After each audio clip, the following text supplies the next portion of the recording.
ତ ଜୟ ଜଗନ୍ନାଥ ସମସ୍ତଙ୍କୁ ମୋ ଛୋଟ ମିନି ବ୍ଲଗରେ ପୁଣି ଥରେ ଆପଣମାନଙ୍କୁ ସ୍ୱାଗତ କରୁଛି। ତ ସକାଳୁ ସକାଳୁ ଆମେ ଦୁଇ ଭାଇ ଉଠି ପଡ଼ିଥିଲୁ। ଇଏ ତାର ସେପଟେ ମୋବାଇଲ ଦେଖୁଛି, ତ ଏପଟେ ଏଇ ଭାଇଟା ଡାକିଥିଲା ଟିକେ ଡ୍ରେସ୍ ପ୍ୟାଣ୍ଟ କିଣିବା ପାଇଁ। ତ ତା ସାଙ୍ଗରେ ଟିକେ ଯାଇଥିଲୁ, କିଛି କିଣିବାର ନାହିଁ, ଖାଲିଟାରେ ଖାଲି ବୁଲଉଛି। ହଉ ଛାଡ଼, ଚାଲ ଯିବା ଆମେ ଆଉ ଗୋଟେ ଦୋକାନକୁ। ତାପରେ ଏପଟେ ଆମେ ଘରକୁ ଆସି ଯାଇଥିଲୁ। ଘରକୁ ଆସିଲା ପରେ ମୋ ଭାଇ ଦୁଇଟା ଖେଳୁଥିଲେ ଗାଡ଼ିରେ, ତ ଏଇ ଗାଡ଼ିରେ ଟିକେ ମୁଁ ବି ଖେଳିଦେଲି। ତାପରେ ଇଏ ତାର ଏଇଟା କ'ଣ ଗୋଟେ ଖେଳୁଛି, ସେ ତାର ସେପଟେ ପୁରା ଫୁଲ୍ ମଜା ଉଠାଉଛି। ଘରେ ଖେଳି ଖେଳି ମନ ଶାନ୍ତି ହେଲାଣି ଯେ ଡାଇରେକ୍ଟ ଆସିଲୁ ଭାରି ଆମେ ବାହାରକୁ।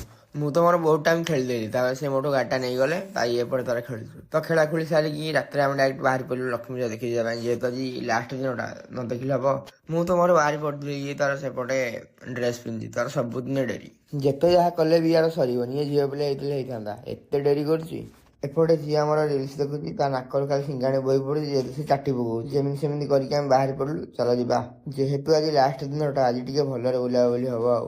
ଆପଣମାନେ ତ ଜାଣିଥିବେ ଆଉ ଆମ କାମ କ'ଣ ସବୁଦିନ ସର୍ଟକଟ୍, କାରଣ ଆମକୁ ଗହଳିରେ ଚାଲିବା ପାଇଁ ଭଲ ଲାଗେନି। ତ ଆମେ ଡାଇରେକ୍ଟ ଆସିଲୁ ଭାରି ରିତେଶ ଦୋକାନକୁ। ରିତେଶର କାମ ସରିଲେ ଆମେ ଡାଇରେକ୍ଟ ଯିବୁ ସମସ୍ତେ ବୁଲିବା ପାଇଁ। ଆମେ ଆସିଲୁ ଏଠିକି ଖାଇବା ପାଇଁ, କିନ୍ତୁ ଖାଇବା ଏତେ ବଢ଼ିଆ ଲାଗିଲା ଯେ ମୋ ଭାଇ ଆକ୍ଚୁଆଲି ଆମେ ବୁଲିବାକୁ ଆସିଥିଲୁ। ଖାଇଲୁ କେମିତି ଲାଗିଲା ଆପଣଙ୍କୁ? ମତେ କିଛି ଭଲ ଲାଗିଲା, ବକବାସ୍ ଖାଇବା। ମତେ ଜମା ଭଲ ଲାଗିଲା। ଆସନ୍ତୁ ଯିବା ବୁଲିକି ଆସିବା ଲକ୍ଷ୍ମୀ ପୂଜା। ଭାଇ ମାନେ ଆଜି ଲାଷ୍ଟ ଲକ୍ଷ୍ମୀ ପୂଜା ସରିବା ଉପରେ ହେଲାଣି। କାଲି ସକାଳ ପାଇଲେ ଭସାଣି ହବ, ତ ସବୁ ବନ୍ଦ ବନ୍ଦ ହେଲାଣି। ଏଇ ବର୍ଷ ଲକ୍ଷ୍ମୀ ପୂଜା ଆଜି ଶେଷ ହେଇଯାଇଛି, ତ ପୁଣି ଥରେ ଦେଖାହବ ଆର ବର୍ଷ ଲକ୍ଷ୍ମୀ ପୂଜାରେ। ତ ରହିଲି ଜୟ ଜଗନ୍ନାଥ।